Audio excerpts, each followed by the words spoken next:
Update muna nga tayo sa mundo ng basketball sa Gilas Pilipinas sa SEA Games at sa EASL.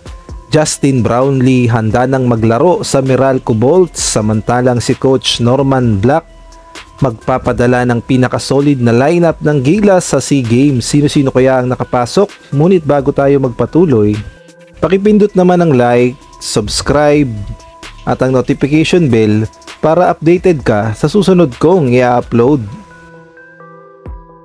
Maagang ang bonus ito para sa Ginebra fans dahil ito ngang si Justin Brownlee spotted na at nag-report na sa Meralco Bolts at handa nang maglaro sa EASL kasama sila Rondy Hollis Jefferson, Ismael Romero at si Bahedi.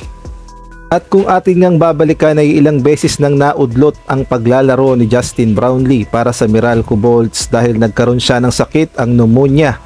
Kaya naman sa pagkakataong ito ay wala nang makakapigil sa solid lineup ng Meralco Bolts na ipangtatapat nila sa kanilang magiging laban sa December 6 kontra nga ito sa Macau Black Pearls. Kaya naman kaabang-abang talaga ang unang magiging performance ni Justin Brownlee sa Meralco Bolts at expected na natin na full force at talaga namang napakalakas ng Meralco Bolts.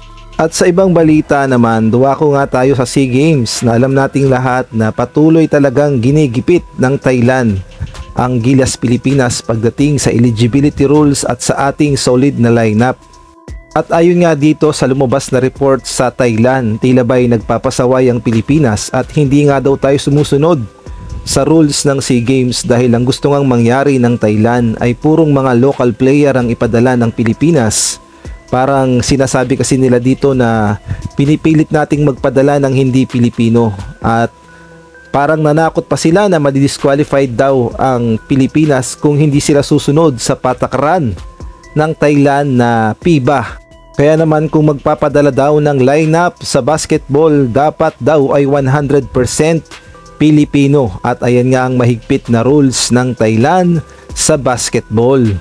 At almost 6 days na nga lang at magbubukas na ang 33rd SEA Games sa Thailand at so far ay meron naman na tayong lineup para sa ating basketball sa Gilas Pilipinas na kinabibilangan nila Matthew Wright, Bobby Ray Parks, Abu Tratter, Ferdy Ravena, Jamie Malonzo, Robert Bolick, Bon Pesumal at PJ Pre. At eto nga good news dahil idinagdag din sa lineup itong si Dal Panopio na alam natin na ex-Gilas Pilipinas player at itong UAAP player sa Adamson na si Cedric Manzano na dagdag puwersa sa big man dahil ito nga ay may height na 6'5".